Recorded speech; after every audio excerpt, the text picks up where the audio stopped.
याद करते हैं बचपन में जो एक्टिविटी हमने की थी उनको करके भी स्वस्थ रहा जा सकता है। तो उम्मीद करेंगे आप इसको देख रहे होंगे और अच्छे से इसको सुना, समझा और इसको करने का प्रयास किया।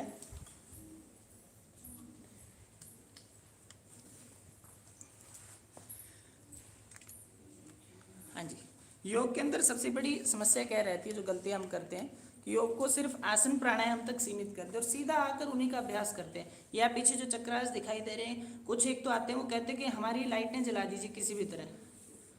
तो ये जो लाइट जल रही है अपना अपना अनुभव है, सिर्फ हमारे दर्शाने के लिए। तो अगर आप करना चाहते हैं तो कोशिश कीजिए कि आसन प्राणायाम या ध्यान है इनसे बचिए। देखिए क्रम होता है हर एक चीज़ को करने का। जैसे भोजन बनाने की विद्या है, रोटी जब आप बनाते हैं आटा लोगे, उसके बाद पानी मिलाओगे, धीरे धीरे उसे घोलोगे और तब अच्छी मेहनत उसके ऊपर करोगे तब आटा गूंदा जाएगा। उसके बाद धीमी आंच पर आप तवे को गर्म करोगे, उसके ऊपर रोटी रखोगे, धीरे धीरे वो अच्छे से तैयार होगी।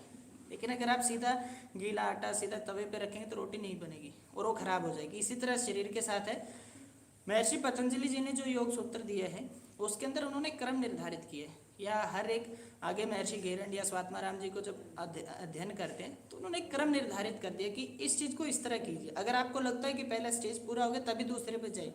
जैसे महर्षि पतंजलि जी ने कहा यम और नियम, इसके अंदर भी 5-5 चीज़ें बता दी। जब आप 10 चीज़ों को कवर अप करते हैं तभी तो आप आसन करते हैं। अगर पूरी तरह से तैयार हुए बिना आप इन चीज़ों को करना शुरू करेंगे तो लाभ की जगह नुकसान हो जाएगा।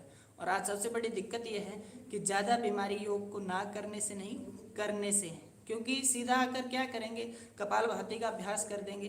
कपालभाति षटकर्म शोधन है और 6 नंबर का अभ्यास है। घेरट जी ने भी उसे वहीं पर रखा है, स्वात्माराम जी ने उन्हें वहीं पर रखा है।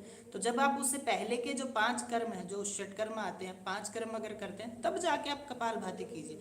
क्योंकि ये चीज़ें होती जो ऊर्जा को उठाव लेके जाते हैं और शरीर में जैसी ऊर्जा होगी वैसा ही उसको ऊपर लेके जाएगा। तो अगर गंदी ऊर्जा है शरीर के अंदर, आप भोजन आपका अच्छा नहीं है, आपकी गतिविधि सही नहीं है, आप उन अभ्यास को करते हैं तो सही होने की जगह आप बीमार हो जाएंगे। उदाहरण के रूप में अगर आप ध्यान करते हैं, बहुत सारे मेडिटेशन कैंप लगते भी रहते हैं, उनमें हम जाते हैं, कुछ समय अच्छा लगता है क्योंकि वो ऊर्जा उनकी अच्छी रहती है। लेकिन हमारी ऊर्जा हमारे अंदर है वही आगे बढ़ेगी।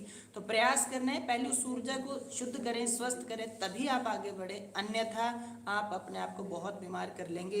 योग हर रोग को ठीक करता है, हर रोग का उपचार है, क्योंकि समस्या है तो समाधान भी है। लेकिन अगर उपचार गलत हो तो रोग बिगड़ जाएगा और उसका उपचार नहीं हो पाएगा। अर्थात योग हर रोग को ठीक करेगा, लेकिन योग करके अगर आप बीमार हो गए तो उसका उपचार आपको कहीं भी नहीं मिलेगा। तो आज का अभ्यास हमने किया वो सब हल्के फुल्के व्यायाम जिसको हर व्यक्ति कर पाए। देखिए करने को बहुत कुछ होता है। सबसे पहले प्रयास कीजिए, अच्छे योग शिक्षक के पास जाएं, उसको अपनी सारी समस्याएं बताएं। उसके बाद जो आपको करवाता है, ध्यान क्या रखना है कि कभी भी आसन प्राणायाम ध्यान की तरफ नहीं भागना, या जो पीछे चक्रास दिखाएंगे इनकी तरफ नहीं जाना। ये स्वतः होने वाली प्रक्रिया है, कोई व्यक्ति आपको ध्यान नहीं करवा सकता। ध्यान किसका करना है, खाना बनाते समय महिला का ध्यान नहीं है तो रोटी कैसे अच्छी बनेगी। अब आप 1 घंटा ध्यान लगा के बैठते हैं, दिन में जो एक्टिविटी करते हैं उनके प्रति आप जागरूक नहीं है तो वो ध्यान किसी काम का नहीं है। इसी तरह अन्य विधियां भी हैं। तो प्रयास करना है बिल्कुल सहज बच्चे की तरह रहना है। बचपना जिसके पास है वो सब कुछ सीख लेता है, क्योंकि वो कुछ सोचता ही नहीं। जो उसके पास वर्तमान में है वही सब कुछ है और उसी में उस आनंद को ढूंढता है। तो आनंद को ढूंढना है, आनंद में जीना है, तो बच्चा बन जाना है। बचपन को खत्म नहीं होने देना, उसी बचपन को फिर से लेके आना है जिसमें एक बच्चा पूरे घर परिवार को हंसता खिलाता रहता था। उसी तरह हम फिर से बच्चे बने, शरीर से ना सही मन से वो बचपना दोबारा लेके आए, ताकि हम जो चीज़ें भूल गए हैं, जो हमसे खो गई उन चीज़ों को वापस लेके और वो खुशियाँ हम फिर से लेके आए।